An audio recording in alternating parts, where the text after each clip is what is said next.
सांगली महापालिकेकडून संभाव्य पावसाळ्याच्या पार्श्वभूमीवर नाले सफाई मोहीम हाती घेण्यात आली आहे. मात्र ही नाले सफाई वादात सापडण्याची शक्यता आहे. विना निविदा महापालिकेकडून गतवेळच्या ठेकेदाराला पुन्हा नाले सफाईचा ठेका देण्यात आल्याचा आरोप सामाजिक कार्यकर्ते संजय कांबळे यांनी केला आहे. गत्तेच्या ठेक्यांमध्ये ठेकेदार असणाऱ्या कंपनीला अधिकच कोट्यावधी रुपयांचा बिल देखील वेगवेगळ्या हेडखाली देण्यात आल्याचा आरोप कांबळे यांनी केला आहे. मिरज कुपवाड महानगरपालिकेमध्ये गेल्या 2021-22, 22-23 आणि 23-24च्या कालावधीमध्ये नालेसफाई झाली होती.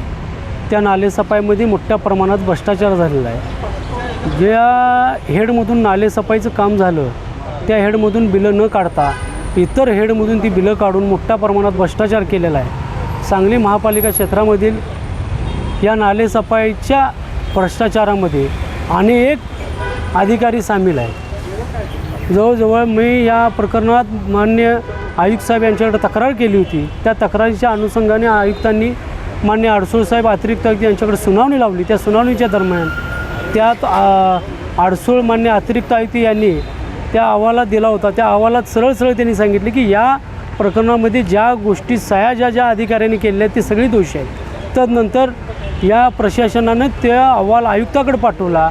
आयुक्त साहेबांनी त्यावर एक समिती नेमली. त्या समितीमध्ये सुद्धा ज्या संबंधित विभागाचे विभाग प्रमुख यांनी चुकून या गोष्टी घडलेल्या आहेत असं त्यांचा कबुली जबाबसुद्धा दिलेला आहे.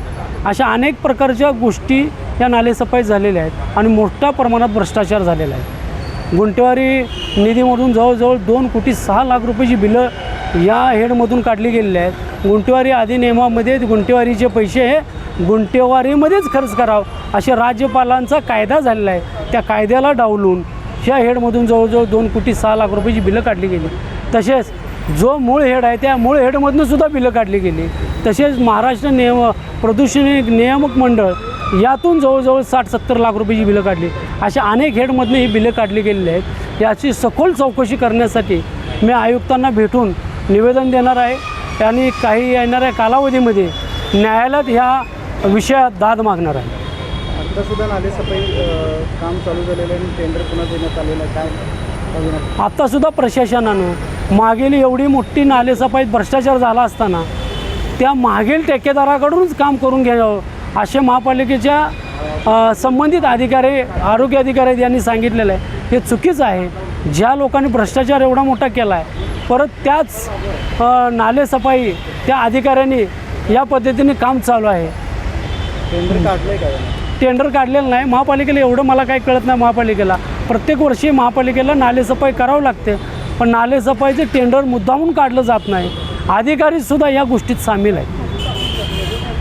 किती कोटीचा मागच्या याच्यात टोटल बिलं जास्त दिली? मला वाटतं गेल्या मागच्या कालावधीत जी बिलं काढली त्यात जवळजवळ 3-3.5 कोटी रुपयाचा भ्रष्टाचार झाला असं माझं मत आहे.